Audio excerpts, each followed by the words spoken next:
So hello mga may kakagising ko lang. And nakita ko sa mga post dito sa TikTok and sa iba pang social media platform. Yung tungkol dun sa aso na golden retriever na pinaghahampas ng kahoy.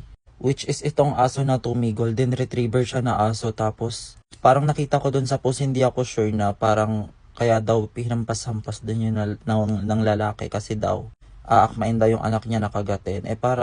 Pero para sa akin, hindi ko naman alam yung nangyari. Pero para sa akin kasi yung golden retriever, be, hindi naman matapang yan eh. Palalaro yung golden retriever, be. Tapos nagulat ako sa video, be, kasi hinahabol sa daan tapos pinaghahampas. Tapos yung aso parang ang saya-saya niya lang. Akala siguro niya nakikipaglaro sa kanya yung lalaki. Yung pala hahampasin na siya, pinaghahampas talaga siya, be. Tas pangalan pala ng aso, Kilua ba yun? Tas search nyo na lang kung gusto nyo makita, search nyo kahit saan makikita nyo. Justice for Kilua Golden Retriever. Sobrang naloka talaga ako